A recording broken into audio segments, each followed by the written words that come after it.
सतनाम साहेबंदी आप लोग देखना रामायणी नंबर 9 में सतगुरु कबीर साहब क्या बतलाना चाहते हैं, चलिए जानते हैं। बांधे अष्ट कष्ट नौ सूता, जन बांधे अंजनी के पूता, यम के वाहन बांधे जनी, बांधे सृष्टि कहाँ लो बनी, बांधे देव 33 करोरी, सबरत लोह बंद गौ तोरी, राजा सबरे तुरिया चढ़ी, पंथी सबरे नाम ले बड़ी, आर्थ बिहुना सबरे नारी, प्रजा सबरे कुहमी झारी, बंदी मनावे के फल पावे, बंद दिया सो दे, कहाँ कबीर सो उबरे जो निस्वासर नाम ही ले। सतगुरु कबीर साहब कहते हैं कि यम काल पुरुष निरंजन ने आत्मा तथा परमात्मा के स्वरूप ज्ञान से विहीन भूले हुए समस्त माया के पुत्र जीवों को अनेक प्रकार के माइक साधन बंधनों में बांध दिया है।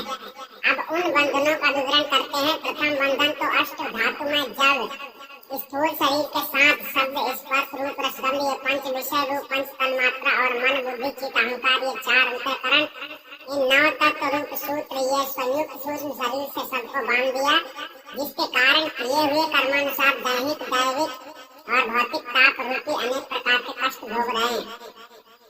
इसी प्रकार दूसरा बंधक यह कि 5 क्लेश अविद्या अस्मिता अभिनिवेश राग और द्वेष तथा रजोगुण सतोगुण और तमोगुण इन 8 कष्टों के भी बंधनों में सबको बांध दिया। तीसरा बंधन ये कि योगादि साधन से कष्टकारक अष्ट सिद्धि और 9 निधि आदि के सूत्र रूप रस्सी में सबको बांध दिया। चौथा बंधन ये कि ब्रह्मांडी एवं पिंडी जड़ साधन अष्टांग योग तथा हठ योग और खेचरी आदि पंच मुद्राओं में एवं नेति धोती नौली बस्ती आदि षट क्रियाओं में तथा मन कला बुद्धि वाला चित्त कला प्राण श्वास कला आदि साधनों में एवं जाप अजपा अनाहत ज्योति दर्शन यामिक चमत्कार दिखाने आदि में और अनेक तपादि स्वयं पंचाग्नि हाड़ेश्वरी ऊर्ध बाहु आदि देह कष्ट साधनों में एवं 9 भक्ति के सूत्रों में सबको बांध दिया। उस निरंजन के वाहन नाम वेद उपनिषद दार्शनिक स्मृति आदि ज्ञान भक्ति का भार लादने वाले सवारी रूप प्रचारक ब्रह्म विष्णु महेश ऋषि महर्षि मुनि आदि भी उन बंधनों में बांधे गए। अतः इस प्रकार कहाँ तक गिना जाए सृष्टि के सभी मानव जीव उन बंधनों में बांधे गए। अतः उन बंधनों में पड़ने के कारण ही समस्त जीव उत्पत्ति प्रलय के घोर चक्र में जन्मते मरते रहते हैं। सतगुरु कहते हैं कि यहाँ तक कहा जाए उन बंधनों में तो 33 करोड़ नाम के स्वर्गीय देवगण भी बांधे गए। जिस देवताओं के विषय में संसार के अज्ञानी लोगों को यह विश्वास है कि स्वर्गीय देवताओं के नाम से यज्ञादि द्वारा पूजन करने तथा उनको स्मरण करने से लोहे की बेड़ी के समान सर्व पाप तथा माया के जड़ बंधन टूट जाते हैं। अतः अपने को सर्वप्रधान मानने वाले राजयोगी तथा सन्यासी लोग पिंडी जागृत स्वप्न और सुषुप्त इन तीनों अवस्थाओं को लांग कर आगे ब्रह्मांडी त्रिपुटी के ऊपर साक्षी दृष्टा रूप चतुर्थ तुरीय अवस्था में पहुंचा कर उस निर्गुण निराकार ज्योति स्वरूप ब्रह्म निरंजन को ओम शब्द तथा सोहम शब्द से स्मरण करते हैं तथा अन्य सर्व पंथ संप्रदाय वाले लोग नाम अर्थात राम कृष्ण विष्णु शिव शक्ति देवी सूर्य गणेश एवं खुदा गाड इत्यादि को ये नाम लेकर उन्हीं का स्मरण करते हुए अपने अपने पंथ संप्रदाय को प्रसारित करने के लिए आगे बढ़ने का प्रयास करते हैं। और धनादि पदार्थों से विहीन निर्धन दरिद्र लोग धन के प्रलोभन में अनेक देवों तथा देवी लक्ष्मी आदि का स्मरण करते हैं। अतः उनका स्मरण स्त्रियों की तरह स्वार्थ परायण होता है।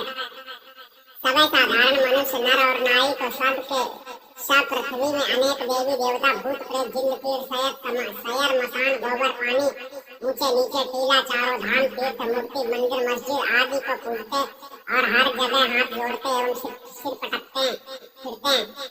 जन्म मरण आदि बंधन में पड़े हुए अज्ञानी जीव जो यज्ञ कर्म द्वारा अग्नि वायु इंद्रादि देवताओं को वंदना करके मानते हैं तो वह स्वर्गादि फल को पाते हैं।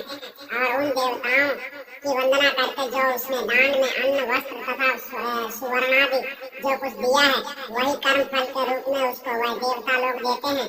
जो देवता लोग स्वयं अज्ञान कर्म के बंधन में हैं उनका पूजन तथा वंदना स्मरण करने से अपने को बंधन रूपी फल ही प्राप्त होता है। वह बद्ध जीव को कुछ दान में देता है वही उसको भी मिलता है। इसलिए ये सब अनित्य बंधन रूप हैं, इनसे मुक्ति नहीं प्राप्त हो सकती है। भूले हुए समस्त अज्ञानी जीवों को निरंजन ने बांध लिया है। कोई अष्टांग योग में भूला है, कोई हठ योग में भूला है, कोई लय योग में भूला है, कोई मंत्र योग में भूला है और कोई जप तप यज्ञ दान पूजा एवं तीर्थ व्रत आदि में भूला है। इस प्रकार समस्त संसार भूल में पड़ा हुआ है।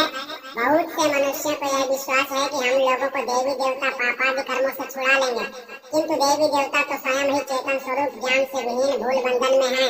जो योगी सन्यासी प्रकृति मंडल में ब्रह्मांडी तुरीयातीत अवस्था के सुखानंद का अनुभव करते हैं और उसी में स्वयं आपको जीवन मुक्त आनंद स्वरूप मानते हैं, यह उनकी भूल तथा भ्रम है।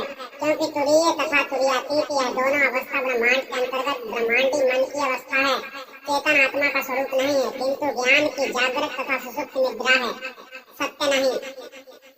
अतः सदगुरु कबीर साहब कहते हैं कि सो उबरे अर्थात वही जीव जन्म मरण संसार बंधन से तथा त्रैताप दुख से एवं निरंजन के जाल से छूट सकता है, जो कि भेदी सदगुरु के शरणागति होकर विदेह अतः नाम शास्त्र का दिन रात चेतन स्वरूप ज्ञान से स्मरण अर्थात साधन अभ्यास करता है। ठीक है, सच्चे भेदी सदगुरु की शरण लेना सबसे पहली बात, और अतः नाम प्राप्त करना है, विदेह नाम जिसे साथ कहते हैं, वो आत्मा परमात्मा स्वरूप ज्ञान है। ये जब आपको प्राप्त हो जाता है तब आप दिन रात उसमें रमण होते रहते हैं, मतलब उसको परखते रहते हैं, समझते रहते हैं, जानते रहते हैं और सत्य मार्ग पे चलते रहते हैं। आपका साधन अभ्यास चालू रहता है। सतनाम साहिब बंदी आप समझ गए होंगे, हम आपको सुन